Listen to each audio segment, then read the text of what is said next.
कि भारत के जो हिंदू राजा थे उनके लिए युद्ध जीवन मरण का प्रश्न नहीं होता था, शक्ति प्रदर्शन के टूर्नामेंट की तरह होता था। वो स्पोर्ट्समैन स्पिरिट से युद्ध लड़ते थे, युद्ध खत्म होने के बाद छोड़ दिया करते थे। लॉजिकल ये है कि अलेक्जेंडर हारा होगा, बंदी बनाया गया होगा, पोरस ने उसको छोड़ दिया होगा और हारी हुई फौज पे ट्राइबल्स अटैक करते हैं।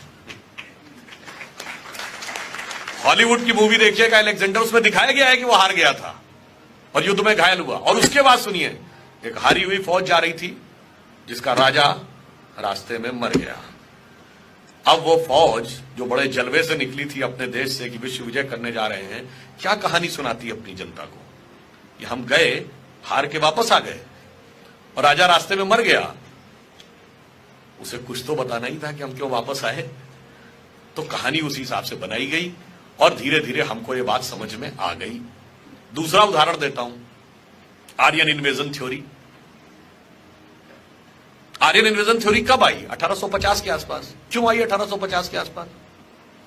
Sanskrit is the mother of all the languages, ये कहने वाला कोई हिंदुस्तानी नहीं था, सर विलियम जोन्स थे, जो कि ये कलकत्ता हाई कोर्ट के जज थे ब्रिटिश टाइम में, जिन्होंने Royal Asiatic Society of Bengal बनाई। पर उन्होंने ये सिद्ध कब किया? 1780 और 90 के आसपास। अब ये फॉरेनर्स के लिए बहुत बड़ा झटका था कि आप तो हुकूमत कर रहे हैं और आप जिसको गुलाम बना के बैठे हुए हैं उसकी लैंग्वेज की सुपीरियरिटी आपसे ज्यादा है। फिर उन्होंने कहा भारत एक देश था ही नहीं कभी, इट वाज नेवर एक यूनाइटेड कंट्री। तो 1837 में जेम्स प्रिंसेप ने अशोक का साम्राज्य खोज लिया। अब ये पता चला कि इतना बड़ा एंशिएंट एम्पायर था, बर्मा से लेके और अफगानिस्तान तक, एरिया में यूरोप के बराबर, आबादी में यूरोप से डबल, इजिप्ट से लेके जापान तक उसका इंपैक्ट था। तो अब क्या करें? अब तो पॉलिटिकली भी हमसे सुपीरियर दिख रहे हैं, नॉलेज में भी हमसे सुपीरियर दिख रहे हैं, लैंग्वेज में भी हमसे सुपीरियर दिख रहे हैं। तो अब एक ही तरीका है कि ये सुपीरियरिटी हम लेके आए थे। और वहां से आर्यन इन्वेजन थ्योरी आकर खड़ी हो गई। तीसरी फॉल्ट लाइन हमारे यहां बनाई जाती है, दलित समाज को स्थान नहीं दिया जाता था, उनके साथ बहुत भेदभाव किया जाता था। मैं पूरी विनम्रता से पूछना चाहता हूं, भारतीय संस्कृति के दो सबसे बड़े महाकाव्य रामायण और महाभारत, दोनों के रचयिता कौन? महर्षि वाल्मीकि। आज की परिभाषा के अनुसार जो वाल्मीकि समाज है वो किस कैटेगरी में आता है? दलित। महर्षि वेदव्यास कौन? आज की परिभाषा के अनुसार कौन? शहरी समझा जा सकता है। और अगर यह सत्य था तो संत दादू, संत नामदेव, संत रैदास, संत कबीर, दक्षिण भारत के संत थिरुवल्लुवर, ये सब उस वर्ग में पैदा होकर सम्मानित संत हुए। रानी झलकारी बाई, ऊदा देवी पासी, राजा बिजली पासी, राजा भी हुए। और यथार्थ कई बार हम लोगों से ऐसा घुमा के छुपा दिया जाता था कि कई बार हम समझ ही नहीं पाते थे कि इसमें फैक्ट क्या। जैसे हम और आप सब ने सुना होगा जब गुड़गांव का नाम गुरुग्राम किया गया तो बहुत से रैशनलिस्ट खड़े हो गए, ये द्रोणाचार्य के नाम पे गुरुग्राम क्यों करना, इन्होंने तो एकलव्य का अंगूठा कटवाया था और एकलव्य तो दलित था, उसके साथ बहुत बड़ा अत्याचार किया गया था। कहीं ना कहीं हम सबके भी दिमाग में ये बात है, ईमानदारी से अगर हम कहें, हमारे पास उसका कोई रैशनल उत्तर नहीं है। आप लोगों को भी ऐसा लगता होगा ना। और उसका कारण जानते क्या है? महाभारत में एकलव्य का उल्लेख कहां है? आप लोगों में से कितने लोगों ने पढ़ा है? हमारे में से 99 लोगों ने वो नहीं पढ़ा। इवन चैप्टर भी नहीं पता होगा किस चैप्टर में एकलव्य का उल्लेख है। एकलव्य का उल्लेख महाभारत के वन पर्व में आता है। जब वो घटना है ना कि वो कुत्ते के मुंह में इतने सारे बाण थे और जब निकाला तो एक भी जगह पे उसके खून नहीं लगा हुआ था, तो अर्जुन चकित हुए कि इतना बड़ा धनुर्धर कौन आ गया। तो वो एकलव्य प्रकट होता है और द्रोणाचार्य उससे पूछते हैं तुम्हारा गुरु कौन है? तो वो कहते हैं आप ही हैं मेरे गुरु। उन्होंने कहा मैंने तो तुम्हें देखा नहीं, मैंने तो कभी जाना नहीं, तुम गुरु कैसे हो गए? एकलव्य तुम अपना, वो पूछते हैं बालक तुम अपना परिचय दो। एकलव्य कहता है मैं मगध नरेश जरासंध के प्रधान सेनापति हिरण्यधनु का पुत्र Eklavya. He was the son of the chief of the arm forces of Magadh. अब दो में से एक बात मान लीजिए, जो कहते हैं या तो मान लीजिए कि दलित कमांडर इन चीफ होते थे या एकलव्य दलित नहीं था, और दोनों ही नहीं मानेंगे और दोनों ही बातों को अपने अपने हिसाब से प्रयोग करेंगे। और वहां पर उल्लेख ये नहीं है कि तीर चलाने से किसी को रोकना है। तीर तो भील भी चलाते थे। याद करिए महाभारत के अंतिम समय में, पुरुष बली नहीं हो तो समय हो तो बलवान, भीलन लूटी गोपिका सोई अर्जुन सोई बान। बात यह थी कि दिव्य अस्त्र यानी डिवाइन वेपन्स, वो चलाने का अधिकार किसके पास होना चाहिए? Chief of the arm forces के पास होना चाहिए क्या?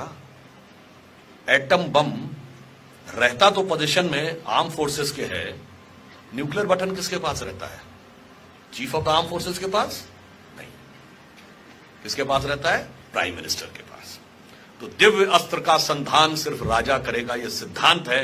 And it has to be ensured that alone and alone commander-in-chief should not have authority to execute that type of weapon. It has to be ensured. तो वो उसका प्रतीक था। चलिए, अन्याय हुआ, उसको प्रस्तुत किया गया अन्याय होने के रूप में। फिर द्रोणाचार्य की डेथ कैसे हुई? जब द्रोणाचार्य को अपने पुत्र अश्वत्थामा के मृत्यु का समाचार मिलता तो उन्होंने तो सारे अस्त्र शस्त्र सिखाए थे, उन्हें क्रोध आता है, अभी लो ब्रह्मास्त्र का संधान करता हूं, खत्म करता हूं पांडवों की सेना। जैसे ही वो संधान करते हैं तो भरद्वाज ऋषि समेत उनके पूर्वज प्रकट होकर कहते हैं, क्या कर रहे हैं भाई, ये मर्यादा का अतिक्रमण है। You are not the owner and executor of this knowledge, you are the trustee of this knowledge. Like atom bomb बनाता कौन है? डीआरडीओ। टेक्नोलॉजी किसके पास है? डीआरडीओ के पास।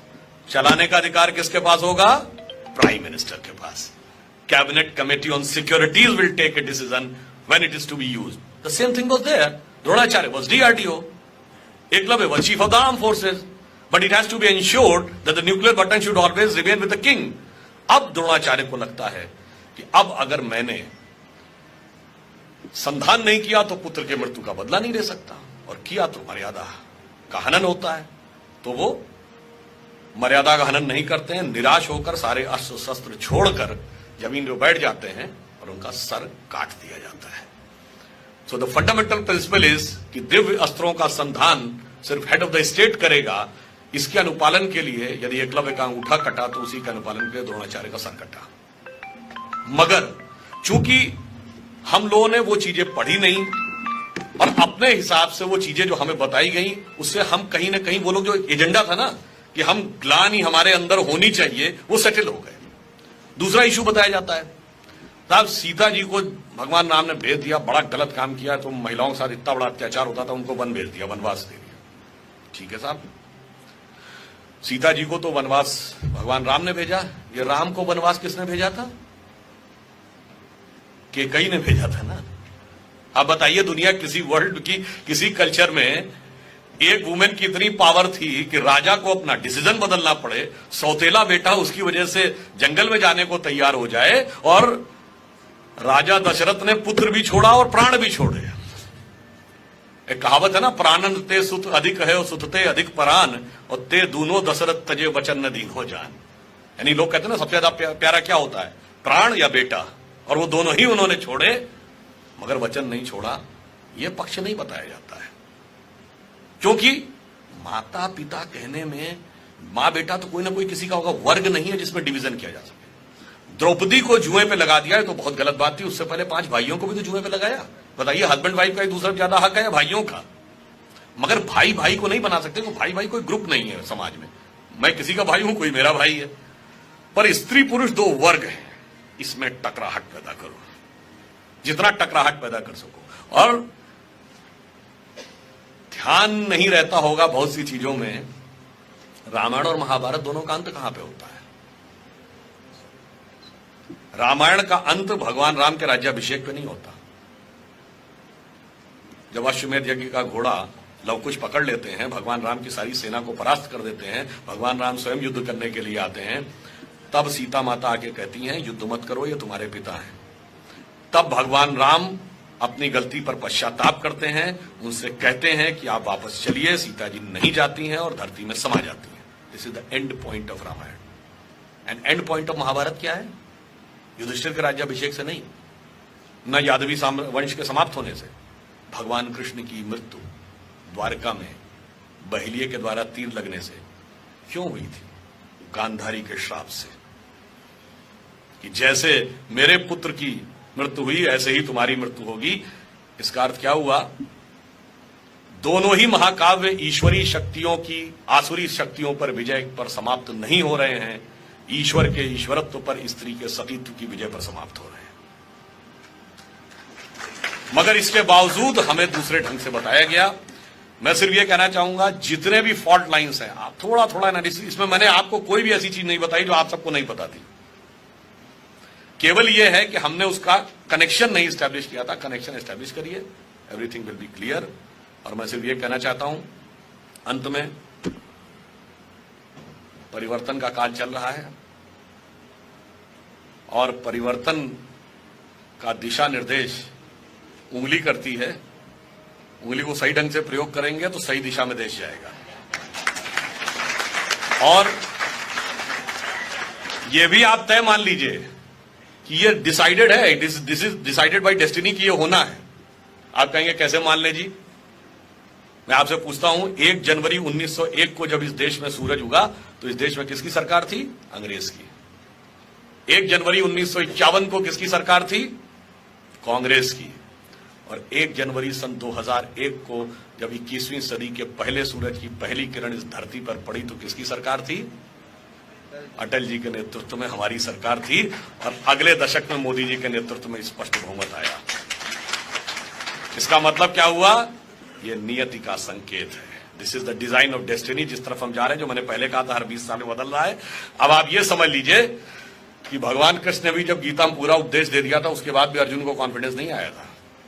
जब तक भगवान ने विराट रूप दिखाकर कहा, देखो ये तय है, ये होना है और तुम्हें राज करना और इन्हें जमीन पे पड़े होना है, तो अर्जुन ने कहा, महाराज जब ये तय ही है तो फिर काहे बात का खून खराबा करना? आप पलक झपकाइए और ये सिंहासन पे मैं बैठा हूंगा, ये जमीन पे पड़े होंगे।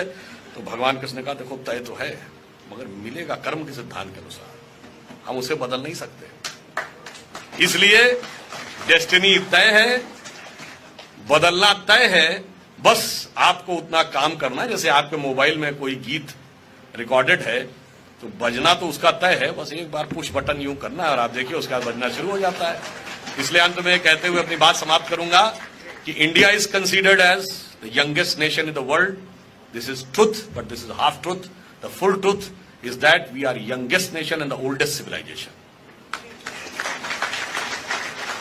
We are having a promising future and the golden past.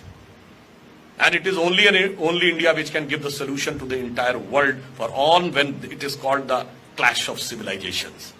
We are the only having capability to give a coherence in the various clashes because we are having capability to create coherence in the divergent issues. इसलिए मैं सिर्फ ये कह के समाप्त करूंगा कि गौरवशाली था भूत, भविष्यत भी महान है। गौरवशाली था भूत, भविष्यत भी महान है, अगर संभालें आप उसे जो वर्तमान है। धन्यवाद।